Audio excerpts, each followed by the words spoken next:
Welcome. इस video में हम पढ़ेंगे फ्लेक्स प्रोपोर्शनल मेथड और परसेंटेज मेथड और method explained and important examples solved and explained. इसमें इस मेथड को हम सीखेंगे कि ये मेथड की डेफिनेशन क्या है और कुछ इम्पॉर्टेंट एग्जांपल्स हैं जिनको मैं सॉल्व करके आपको दिखाऊंगा कि इलास्टिसिटी ऑफ डिमांड इस मेथड के जरिए से किस तरह से निकालते हैं। तो इस प्लेलिस्ट में रखता हूँ ये जनरल इकोनॉमिक्स प्लेलिस्ट में ये सभी इकोनॉमिक्स के वीडियोस और इस पे हम अपना रिटर्न रखते हैं, यहाँ पर आप इसको पढ़ सकते हो। फ्लेक्स प्रोपोर्शनल मेथड ये एक इम्पॉर्टेंट मेथड जो ज़्यादा यूज़ करते हैं हम इलास्टिसिटी ऑफ डिमांड निकालने के लिए। तो इसका नाम प्रोपोर्शनेट मेथड भी है, परसेंटेज मेथड और flex method, ratio method and arithmetic method. ये चार इसी के नाम है, 5 नाम है ये। चाहे आप इसका नाम रेशियो मेथड को या अरिथमेटिक मेथड या परसेंटेज मेथड या प्रोपोर्शन मेथड, सभी इसी एक ही मेथड के नाम। This method is also associated with in name of doctor Marshall. According to this method, price elasticity of demand is the ratio of percentage change in the amount demanded. Ratio of percentage change in amount demanded to the percentage change in the price. Percentage change in the price. हम percentage निकालते हैं, ratio एक निकालते हैं, percentage change in demand और percentage change in price. उन दोनों को रेशियो निकालने के बाद हम डिसाइड करते हैं इलास्टिसिटी ऑफ डिमांड। मैं आपको एग्जांपल में समझाता हूँ। अगर आपके पास किसी भी चीज की यहाँ पर प्राइस और डिमांड दी हुई है, ये हमारे पास एग्जांपल है। प्राइस ₹10 था और डिमांड 50। अब प्राइस ₹10 से कम हुआ है 8, तो ₹2 की चेंज आई है। तो डिमांड यहाँ से 50 से 60 हुआ, तो डिमांड में 10 चेंज है। तो इसको हम इसका परसेंटेज निकालते हैं और फिर डिमांड की भी परसेंटेज निकालते हैं। परसेंटेज चेंज इन डिमांड को परसेंटेज चेंज इन प्राइस से डिवाइड करके जो हमारे पास रेशियो आता है, उस रेशियो से हम डिक्लेयर करते हैं कि इस पॉइंट पे इस कमोडिटी की इलास्टिसिटी ऑफ डिमांड क्या है। हमारे पास हमने पढ़ा है इलास्टिसिटी ऑफ डिमांड हम रिप्रेजेंट करते हैं ईडी से।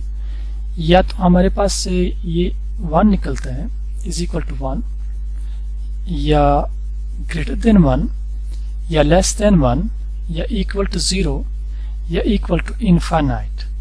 तो ये 5 केसेस हैं, यही हमारे पास इलास्टिसिटी ऑफ डिमांड के 5 केसेस हैं। तो ये सभी केसेस हम इसी रेशियो पे डिसाइड करते हैं। ये जो यहाँ पर हम रेशियो निकालते हैं प्राइस और डिमांड का, तो इसी रेशियो पे ये इनमें से कोई भी एक रेशियो निकलेगा, तो उससे हम डिक्लेयर करते हैं कि इस पॉइंट पे इस चीज की इलास्टिसिटी ऑफ डिमांड क्या है। यही इसने यहाँ पर लिखा रेशियो ऑफ परसेंटेज चेंज, जो मैंने अभी आपको दिखाया कि ये रेशियो क्या लिख रहा है। यहाँ पर हम किस चीज का रेशियो लेते हैं। It is also known as the percentage method, flex method, ratio method and arithmetic method. Its formula is as under. अब इसका फार्मूला क्या है। ED हम रिप्रेजेंट करते हैं elasticity of demand, percentage change in demand divided by percentage change in price. Percentage change in demand को जब percentage change in price से डिवाइड करते हैं, वहां से हमारे पास इलास्टिसिटी ऑफ डिमांड निकलती है। अब ये परसेंटेज चेंज इन डिमांड, ये परसेंटेज डिमांड में डिमांड की जो परसेंटेज चेंज है, ये कैसे निकालते हैं। Change in demand divide by original demand. जैसे आपका यहाँ पर चेंज इन डिमांड, ये देख लीजिए, चेंज इन डिमांड 50 से 60, चेंज 10 हुई है। इसी तरह से प्राइस में चेंज क्या है, 10 से 8, चेंज 2 हुई है। यही यहाँ पर लिख रहा है चेंज इन डिमांड। जितनी डिमांड में चेंज हुई है, ये 10 मान लीजिए आप, divided by original demand. Original demand हमारे पास पहले जो डिमांड थी वो 50 है। तो जब इस 10 को डिवाइड 50 करके मल्टीप्लाई 100 करेंगे, तो हमारे पास परसेंटेज चेंज इन डिमांड। तो इस तरह से हम परसेंटेज निकालते हैं, इसको मल्टीप्लाई के 100 से करते हैं। और इसी तरह से चेंज इन प्राइस, प्राइस में कितनी चेंज हुई है, जैसे यहाँ पर प्राइस में चेंज 2 हुई है, divide bye original price, divide by original price. Original price हमारे पास 10 है, ओरिजिनल मीन्स पहला, इससे पहला प्राइस, तो इसको 10 से डिवाइड करके मल्टीप्लाई 100 करने के बाद जो आपके पास निकलेगा वो है परसेंटेज चेंज इन प्राइस। तो ये है इसका फार्मूला। इसको थोड़ा सा इजी है, उतना मुश्किल नहीं है। तो इसको रिप्रेजेंट करते हैं हम, ये change in demand divide by original demand, इसको हम रिप्रेजेंट करते हैं इस तरह से। इस ट्रायंगल इसको हम पढ़ते हैं डेल्टा क्यू या change in Q divide by Q original Q, या डेल्टा पी बाय पी, ये change in price divide by original price. Change in price इस यहाँ पर ये change in price delta P से रिप्रेजेंट करते हैं एंड ओरिजिनल प्राइस इस पी से रिप्रेजेंट करते हैं मल्टीप्लाई 100। तो जब हम इसको मैथमेटिकली और थोड़ा सा सॉल्व करेंगे, यहाँ भी 100 और यहाँ भी 100, ये कैंसिल। अब यहाँ पर क्या बचा, delta Q divide by Q और डिनोमिनेटर में delta P divided by P. अब मैथमेटिकली इसको इस तरह से भी हम लिख सकते हैं, ये देख लीजिए आप, ये delta Q divide by Q, मैं ऐसे लिखता हूं delta Q divide by Q, और इसका हम रेसिप्रोकल लेते हैं। ये डिवाइड में है, जब इस डिवाइड में इसको मल्टीप्लाई बनाएंगे तो ये डेल्टा पी बाय पी ये रिवर्स हो जाता है उल्टा, जैसे P divide by delta P, इसका रेसिप्रोकल लेना है। तो लास्ट पे हमारे पास जो इसका इलास्टिसिटी ऑफ डिमांड निकालने के लिए जो फार्मूला बचता है वो ये, इसी को हम यूज करते हैं इस फ्लक्स मेथड में या प्रोपोर्शनल मेथड में या percentage method of elasticity of demand में। तो इसको आप याद रखिएगा, इसको ऑब्जेक्टिव में भी पूछा जाता है अक्सर। तो इसको यूज करके हम इलास्टिसिटी ऑफ डिमांड निकालते हैं। तो ये है प्रोपोर्शनल मेथड जिसको मैंने आपको समझाया। तो उम्मीद है आपको समझ आया होगा। अगर फिर भी कोई कंफ्यूजन हो तो कमेंट में लिखना, मैं कोशिश करूंगा कंफ्यूजन दूर करने की। तो चलिए अब हम ये इम्पोर्टेंट, ये ऑब्जेक्टिव्स ही मानो आप, ये इम्पोर्टेंट एग्जाम्पल उसमें सॉल्व करके दिखाता हूँ आपको। इसमें एक और बात आप याद रखिए, नेगेटिव का साइन यहाँ पर इग्नोर करते हैं, नेगेटिव का साइन यहाँ पर हम यूज ही नहीं करते हैं। तो उससे बेहतर है आप नेगेटिव का साइन लाइए ही मत इसमें। तो चलिए अब हम यहाँ पर इस एग्जाम्पल को सॉल्व करते हैं। ये एग्जाम्पल है, ये प्राइस है और ये डिमांड है। हमें क्या बताना है, calculate price elasticity of demand. तो इसका प्राइस इलास्टिसिटी ऑफ डिमांड हम निकालते हैं। पहले हम चेक करना डेल्टा क्यू। चलिए क्वेश्चन में आप जाइए, डेल्टा क्यू मैंने अभी बताया चेंज इन डिमांड 20 से 25, इसमें चेंज कितनी आई 5, delta Q is 5 and original Q पहली डिमांड क्या थी 20, तो 20 लिखिए यहाँ पर।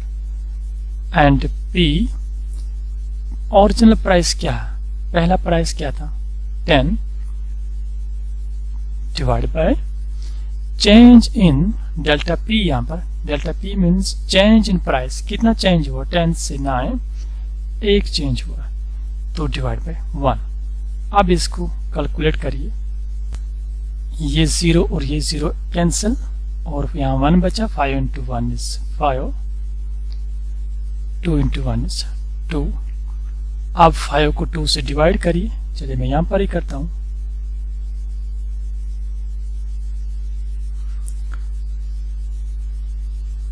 टू 2s are 4, 1 बचा, इधर पॉइंट, इधर 0, 2 5s are 10। क्योंकि अक्सर मैथमेटिक्स बैकग्राउंड नहीं होते तो यहाँ पर आप इसको सीख लिए। शायद आपके एग्जाम में कैलकुलेटर यूज करने दी या नहीं दी, वहाँ शायद कैलकुलेटर यूज नहीं करने देते हैं, इसलिए आप उसको सीखिए कैलकुलेटर के बगैर ही करना। तो 5 डिवाइड बाई 2 इज 2.5। अब हमें जाना है इस पॉइंट पे कि इनमें से कौन सा निकला 2.5। तो ये 1 से, हमें 1 पे डिक्लेयर करना है, 1 से बड़ा है या 1 से छोटा, दिस इज ग्रेटर देन 1, यहाँ पर लिखेंगे ग्रेटर देन 1। तो जब elasticity of demand greater than 1 होती है तो उस time elasticity of demand is high elastic. High elastic बोलिए या मोर इलास्टिक। तो ग्रेटर देन 1 पे elasticity of demand is more elastic.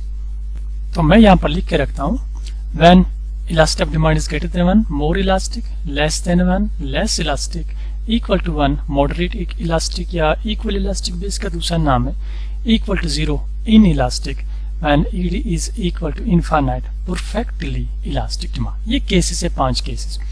अब हम यहाँ पर इसको इजी डिक्लेयर कर सकते हैं, elasticity of ED is 2.5 that is greater than 1, तो elasticity of demand is high elastic। ये देख लीजिए, इंपॉर्टेंट क्वेश्चन है, अक्सर एग्जाम में आते हैं। प्राइस इज 10.9, डिमांड इज 20, फिर ब्लैंक है मिसिंग। Calculate missing price. हमें यहाँ पर मिसिंग डिमांड, यहाँ पर निकाली। तो बहुत इंपॉर्टेंट क्वेश्चन है, अच्छा क्वेश्चन है, आप देख लीजिए इसको कैसे करेंगे। ऐसे क्वेश्चन अक्सर एग्जाम में आते हैं, या प्राइस की साइड में मिसिंग या डिमांड के साइड में मिसिंग। तो हमें मिसिंग डिमांड निकालनी है, तो चलिए हम निकालते हैं। तो यहाँ पर एक दिया हुआ है इलास्टिसिटी ऑफ डिमांड, इसने खुद निकाली है, दैट इज इक्वल टू 1। तो इलास्टिसिटी ऑफ डिमांड की जगह पर 1। अब चलिए चेंज इन डिमांड, जब हम डिमांड की तरफ जाएंगे, चेंज इन डिमांड कुछ है नहीं क्योंकि डिमांड ही मिसिंग है, तो इसी को लिखना है। Divide by Q, original demand is 20, change in original, पहले original P is original price is 10 and change in price, यहां से यहां तक कितनी change 1, that is equal to 1। अब इसको सॉल्व करिए, 1 को अपनी जगह, इसको पहले यहां पर सॉल्व करिए। ये 0 कैंसिल, डेल्टा क्यू को 1 के साथ multiply, delta Q 2 into 1 is 2। अब फिर इसको मल्टीप्लाई करिए, ये बन जाएगा 2 इंटू 1 इज 2 डेल्टा क्यू। और इसको ऐसे भी लिख सकते हैं, delta Q is equal to 2। तो हमारे पास डेल्टा क्यू निकला 2 के बराबर। तो डेल्टा क्यू आपको पता है कि ये चेंज इन डिमांड है। तो यहाँ पर डिमांड में चेंज 2 हुआ है, तो 20 को जब 2 हम ऐड करेंगे वो बन जाएगा 22। दैट मीन्स जो मिसिंग डिमांड है, missing demand is equal to 22। उम्मीद है आपको समझ आया होगा। तो इस तरह के क्वेश्चन ये पूछते हैं, ये मिसिंग रखते हैं किस साइड में, तो आपको पता होना चाहिए कि किस तरह से इसको निकालते हैं। Next, third example, calculate price elasticity of demand and show the percentage change in price. हमें परसेंटेज चेंज इन प्राइस बताना है क्या। अच्छा क्वेश्चन है। पहले हम इलास्टिसिटी ऑफ डिमांड निकालते हैं। तो इलास्टिसिटी ऑफ डिमांड में पहला पॉइंट जो है, आपको ये याद रखना पड़ेगा, ये फॉर्मूला लिखने के बाद चेंज इन डिमांड। अब डिमांड में कितनी चेंज आई है, 100, फिर 80, 100 से 80, 20 चेंज आई है। प्राइस में कितनी चेंज है, 50 to 40, 10। तो change in demand is 20 and original demand is 100। ये multiply by P, P is original price that is 50, पहला प्राइस को हम बोलते हैं, और change in price that is 10। ये अब इसको आप मल्टीप्लाई करिए, ये 0 कैंसिल, ये 0 कैंसिल, यहाँ पे आप कैंसिल कर सकते हो। मल्टीप्लाई करिए, 2 5 are 10 एंड 10 1 are 10। अब इसको फिर से डिवाइड करिए, 10 1 are 10, 10 1 are 10, that is equal to 1 by 1 which is equal to 1। तो इलास्टिसिटी ऑफ डिमांड हमने निकाली विच इज इक्वल टू 1। तो हम लिख सकते हैं इक्वल इलास्टिक। इस पॉइंट पे इलास्टिसिटी ऑफ डिमांड इस कमोडिटी की इक्वल इलास्टिक है, या इसका दूसरा नाम मॉडरेट इलास्टिक भी है। अब ये पूछ रहा है second point, percentage change in price. हमें परसेंटेज चेंज इन प्राइस निकालनी है। चलिए हम निकालते हैं परसेंटेज चेंज इन प्राइस। मैं शॉर्ट में इसको लिखता हूँ, आप पूरा लिखना एग्जाम में। तो परसेंटेज चेंज इन प्राइस निकालने के लिए फार्मूला ये है, ये जहां से हमने ये निकाला, delta P by P multiply by 100। Delta P is change in price which is 10 and पहला original price which is 50 multiply by 100। करिए इसको सॉल्व सेम इसी तरह से, ये 0 कैंसिल, 10 इंटू दिस 10, यहाँ 10 ही रहा which is equal to 100 divide by 5 which is equal to 5 1 are 5, 20 10, that is 20%। तो इस तरह से हमने निकाला कि चेंज इन प्राइसेस 20% चेंज हुई है, तो यही ये पूछ रहा था। तो इसके अंदर इस टाइप के क्वेश्चन अक्सर एग्जाम में आते हैं। ये एग्जाम्पल वहाँ ऑब्जेक्टिव्स आएंगे आपको। अब नेक्स्ट क्वेश्चन क्या है, delta Q is 10, delta P is 5, original demand is 20, find P, price निकालना है, and elasticity of demand is equal to 1। ये दिया हुआ है कि इसमें इलास्टिसिटी ऑफ डिमांड उधर से ही 1 के बराबर है, हमें प्राइस निकालना है। चलिए इसको हम निकालते हैं, वेरी इजी।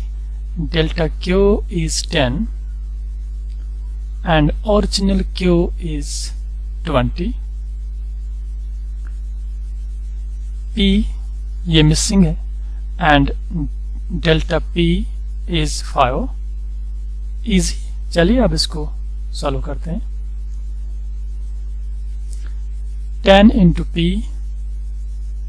ऐसे लिख सकते हैं हम, p into 10, 20 into 5 equal to 100, इधर से 1। अब इसको ऐसे क्रॉस मल्टीप्लाई करना है। 100 यहाँ डिवाइड में 1 होता है, 100 into 1 100, and p into p10 into this 1, that is p into 10। अब इसको फिर सॉल्व करना है, ये इसको ऐसे सॉल्व करते हैं हम। ये इसको आप कंफ्यूज ना हो, मैं इसको यहाँ पर हर सेटअप लिखूंगा। ये p को यहाँ पर ही रखना है अपनी जगह, और ये 10 इधर डिवाइड में हो जाएगा। तो यहाँ से ये p अकेला, ये 10 चला जाएगा इसके डिवाइड में। तो यहाँ पर इसको अब ये 0 cancel, 10 is equal to p, और हम ऐसे भी लिख सकते हैं p इज 10। तो इस तरह से जो ओरिजिनल प्राइस इसमें है वो 10 के बराबर है, that is equal to 10। Easy question है। Next question is calculate delta Q and delta P, also elasticity of demand. तो हमें डेल्टा क्यू निकालना है। पहले यहाँ पर हम चेंज देखते हैं कितना है, 50 से 40 10, तो ये 10 हमारा यहाँ पर डेल्टा पी बना। अब इस साइड में चेक करिए, 100 से 80 तक कितनी चेंज हुआ आई है 20, तो ये हमारा डेल्टा क्यू बना। तो delta P is equal to 10 and delta Q is equal to 20। अब इसके बाद इस सेकंड पूछ रहा है आल्सो इलास्टिसिटी ऑफ डिमांड। तो चलिए अब हम इलास्टिसिटी ऑफ डिमांड निकालते हैं। Delta Q is equal to 20 and original demand that is 100, P original price that is 50, and delta P is change in price that is 10। ये 0 cancel, यहाँ से भी एक 0 कैंसिल। अब इसको मल्टीप्लाई करिए, 5 into 2 is 10 and 10 into 1 is 10, divide करिए, that is equal to 1 by 1 which is equal to 1। तो elasticity of demand is equal elastic, क्योंकि ED इज इक्वल टू 1। जब 1 होता है तो elasticity of demand moderate elastic होती है। तो ये था important lecture of flux proportional method. अगर कोई कंफ्यूजन हो तो ज़रूर लिखना आप कमेंट में, मैं नेक्स्ट वीडियो में उसको दूर करने की कोशिश करूँगा। और इन एग्जाम्पल्स को आप प्रैक्टिस करिए। तो अगर चैनल को सब्सक्राइब नहीं किया तो इसको ज़रूर सब्सक्राइब करिएगा।